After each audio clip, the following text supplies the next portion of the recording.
Missing someone. Love with all your heart. Missing someone. Love with heart. Hi guys, welcome back to my channel. So this week I wanted to share with you guys a transformation that I would approach something that is going to be more low maintenance. So this is a client that I've done her hair before, but the last time that she got her color done wasn't by me because she lives in Hawaii and it's kind of far. So she got her hair done out there, but while she was home in LA for the holidays, she came in and wanted to get her hair done. One of the things that we talked about was she wanted something that was going to fade out really pretty, have something low maintenance, and just grow out really soft against her natural and not look so solid. I felt like in some areas, like the front there, it did look kind of more of like a solid application. She might have been highlighted a little too heavy there. So we're going to help break it up and have something that is going to grow out a lot softer on her.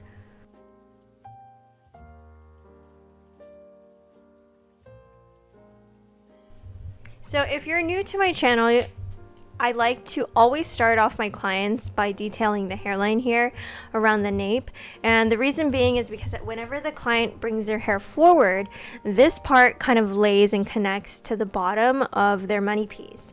And essentially the money piece is the front face frame portion of the color.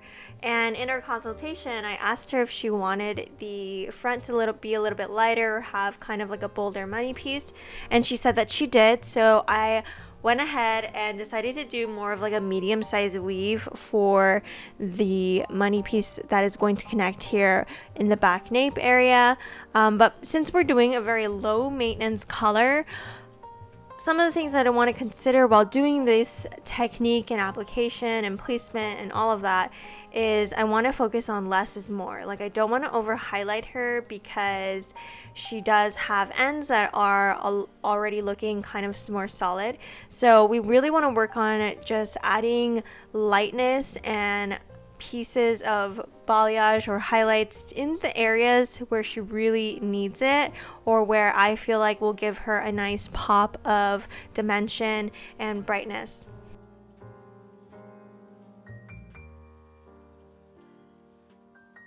So I am using the Blonde Me Sports Cuff Lightener, and this first bowl is going to be a bowl of 6 and 20, and that 6 and 20 volume usually lasts me up until this foil before I kind of switch over to just 20 volume for the rest of the head. And so you can see after I've done those two little medium-sized weaves around the hairline, I went ahead and kind of took a center section and just did a slice. And I would say from the bottom of the other foils to the section where I did that slice, I would say there's a good inch in between. So I would say like an inch of negative space in between each section. And I'm going to keep going at that up until I kind of get to the crown of her head. And what that's going to do is leaving an inch of dimension there. It's just going to give a very subtle pop. You can already tell that her ends are a lot lighter. And so we just want something that's going to break this area up. I don't want it to be super solid at all. I just want something that's going to like look very natural, very subtle in this back section to kind of just break up a lot of that darkness that she has going on there.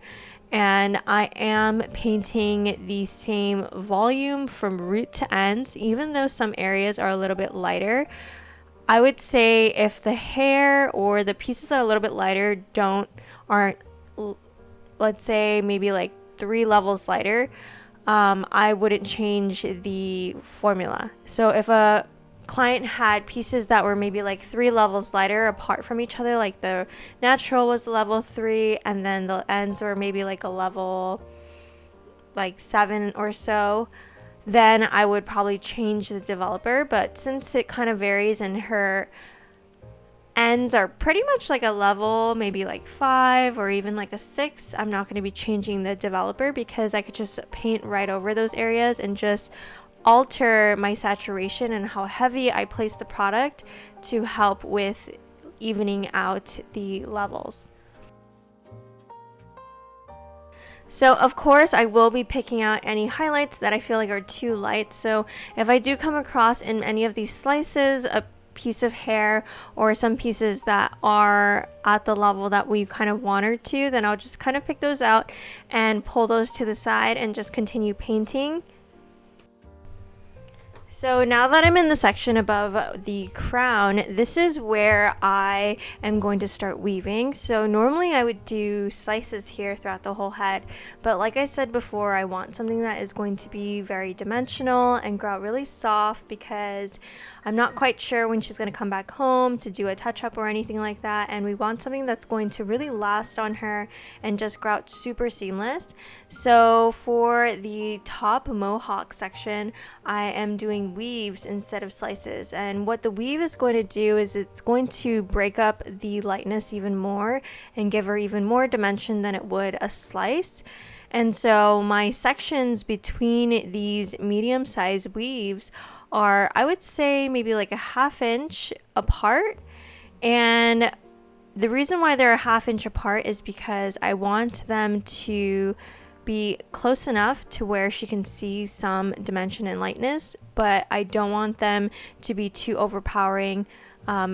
If they were a slice, I feel like they would definitely be a little bit too light. And then the other thing is, I could have totally done like maybe baby lights or anything like that, but I find that whenever I do baby lights on dark hair, sometimes it gets a little bit lost. So I find that doing more of a medium-sized weave when you're looking for something more dimensional really helps with those highs and lows and pops when their hair is styled or when it grows out.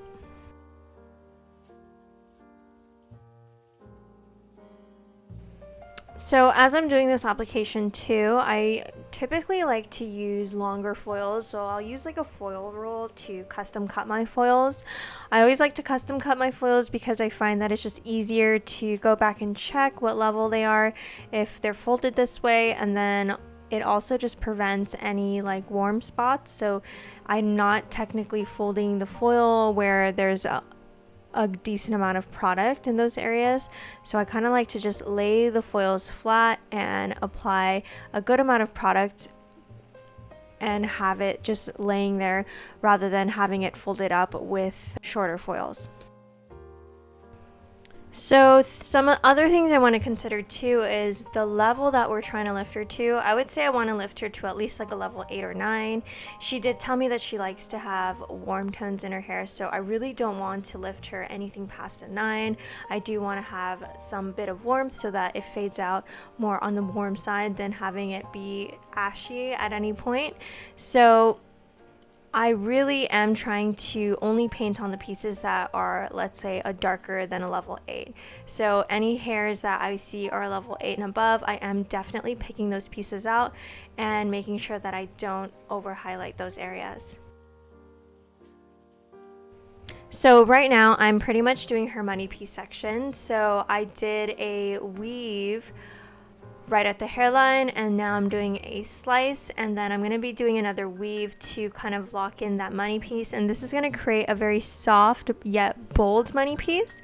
And the way that I'm going to connect her money piece with the medium-sized weaves in the back is do a very thin slice to connect the front and the back. And I'd say a really thin slice by meaning like a really see-through slice, so that it almost acts as if it's like a baby weave.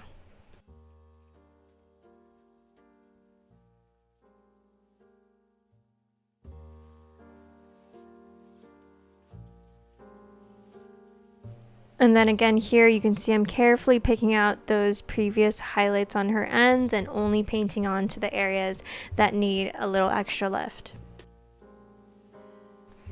So now we're going to work on connecting the sides. So for the sides, since this is still going to be part of her money piece, I am doing a baby light weave just to soften the hairline there, and then I'm going to do an extra weave, but this weave is going to be more of like a medium-sized weave to kind of create a little bit more of a brightness effect. I could have totally done a slice, but I felt like just doing something a little bit softer, since we are kind of doing something more dimensional on her anyways. So I did a more medium-sized weave to connect the front and the back, and again just picking out any pieces that need a little bit extra lightening and adding them into the foil there.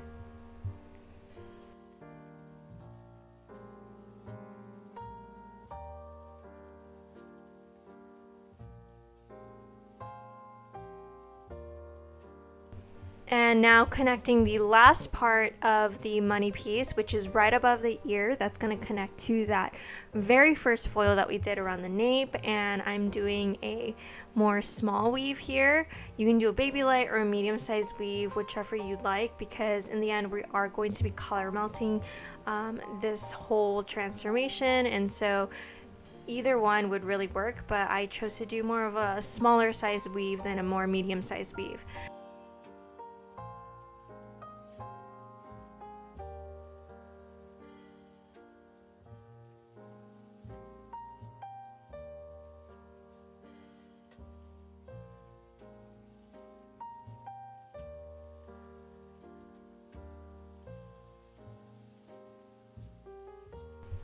So to pretty much finish off the sides, I'm going to just continue some slices up the side, but leaving a good amount of negative space. So I would say I took probably like an inch of a section from that hairline detailed foil and just a slice there to kind of give a nice pop of color.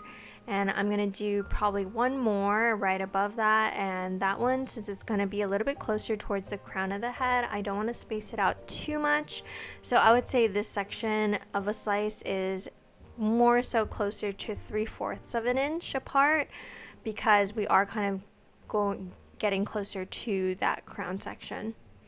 And typically anything below the crown, I will leave a little bit more negative space.